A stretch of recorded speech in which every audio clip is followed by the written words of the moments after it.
Good evening, everyone. At first at 5, a progress report on Portland's first city-run homeless camp, one that will soon be a temporary home for up to 200 people. Thanks for joining us. I'm David Molko. And I'm Laurel Porter. The camp on the Inner East Side near Powell Boulevard is set to open by the end of this month. Tim Gordon visited today and saw the construction is well underway. Well, this is all part of the bigger picture. This is the city's first larger campsite. They call it a temporary alternative shelter site. You can see the pods are here, but today we came out and saw them building platforms for tents.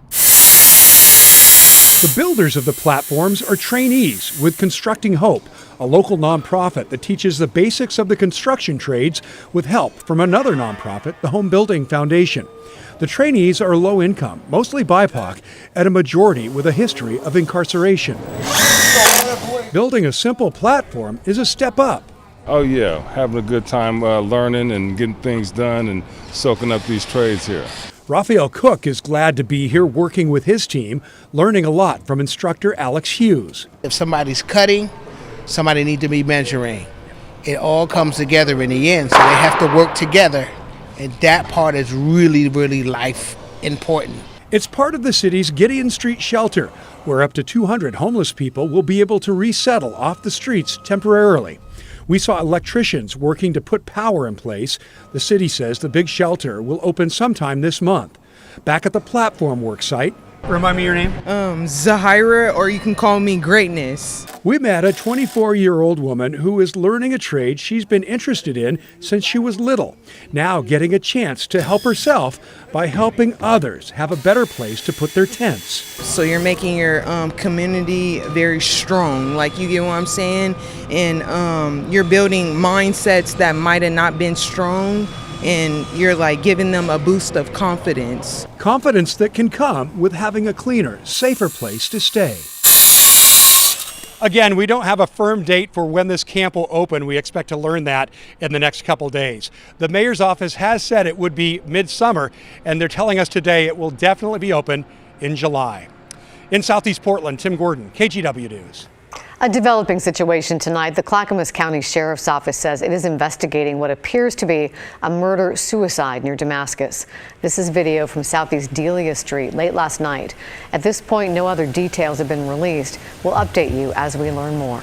In Northeast Portland, police have arrested a man accused of going on a vandalism spree. That's after several businesses near Northeast 32nd and Broadway had their windows smashed. Witnesses said they saw a man this morning breaking them with a rock. Police arrested 44-year-old Freddie Paradis Cancab a short time later. He faces several charges, including criminal mischief. And that's not the only trouble for Portland businesses today. A fire broke out this morning at a commercial area near 111th and Northeast Sandy Boulevard in the Park Rose neighborhood. Firefighters say a bus was on fire when they showed up. It had been converted into a storage unit, and the flames spread to the roof of an adjoining machine shop. Firefighters quickly put out the fire before it caused any major damage. The bus and at least one other vehicle were destroyed. We are following up this evening on a new payroll tax in Salem that will hit everybody working in Oregon's capital city, no matter where they live. Thomas Schultz is in the newsroom. Thomas, it sounds like there was a ton of opposition to this, and it barely squeaked by city council. So what happens now? Yeah, David, now the tax will go into effect, but not until next July. It's a substantial hike for Salem workers. For people making $50,000 a year, this will take $400 out of their pockets. Salem officials said they had no choice but to pass the tax. Still, many workers are against it. I think this tax is not right. Dozens of workers voiced their frustration of an uptick in taxes Monday in Salem. What might seem like a small tax to you is the difference between medicine, rent, and food. Mayor Chris Hoy says anybody working in Salem making over minimum wage will pay it. He says the city had no choice but to add the income tax. The thing is, we've been cutting for decades. We've been cutting, and we can't cut anymore. Hoy and city manager Keith Staley say the payroll tax will allow Salem to expand firefighter and police resources. Basically, our staffing right now is at 2008 levels, and we've added 26,000 residents in that amount of time. Money will also be used for homeless services, paying for 3 micro-shelter communities and a navigation center. That center will have 75 beds and serve Salem's homeless population 24/7. Hoy says the tax is expected to generate $29 million each year. If we didn't do this, we'd have to close our library, stop park services, close our senior center, and then we'd still have to cut money from the police and fire budget. The twist is, in 2031, voters can see how things have gone and choose to continue the tax or repeal it.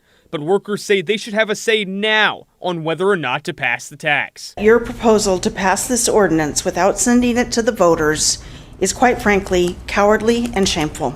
Some say the city will suffer. This tax, a payroll tax, will discourage people from wanting to work in Salem, which is exactly the opposite of what I think any community would like.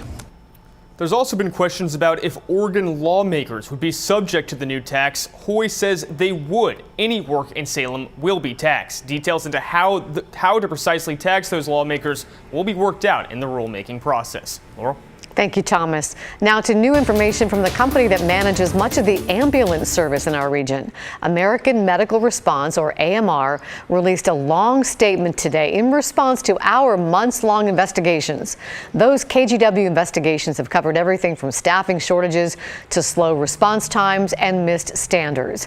Here's Evan Watson, who's been on top of this all year, to break it down for us. AMR sent me a breakdown of its issues and current and proposed solutions. The company says it's not alone. There are problems nationwide with emergency health care. Among them, a shortage of paramedics, delays at emergency departments, growing demand for mental health services, and misuse of 911. AMR currently manages EMS in Multnomah County, Clackamas County, and Clark County. Starting August 1st, it will take over ambulance service in Washington County. In Multnomah County, ambulance response times have fallen off significantly, at a rate worse than other counties. The most recent data shows AMR crews were late to respond to 1 out of every 3 emergency calls, taking longer than 8 minutes to get there. AMR blames this on Multnomah County's 2 paramedic requirement and staffing issues. The company says switching to a 1 paramedic and 1 EMT system would provide a strong solution. The county's pushed back on this. AMR says it acknowledges challenges with response times elsewhere, too. It says it's made good advancements to return to compliance in Clark County, but still, at least 850 times this year, dispatchers didn't have an available ambulance crew to send to an emergency call. The company says Clackamas County has been the least affected because of good workforce retention. All of that brings us to staffing. AMR says it's responsible for staffing problems in our region, and it's doing everything it can to hire more workers. The company is short-staffed in each county. It needs 9 paramedics and 13 EMTs in Clark County, 5 paramedics and 4 EMTs in Clackamas, and 38 paramedics in Multnomah County. AMR says it expects to be fully staffed in Washington County by the August 1st start date, but it still needs to hire 9 more paramedics there as well. So what does AMR say it's doing about all of this? To retain workers in Multnomah and Clark County, AMR says it's giving pay increases of 30% to current staff through 2025, plus paramedic scholarships. And AMR is trying out different strategies to triage 911 calls, hoping to improve response times and free up paramedic crews for serious emergencies.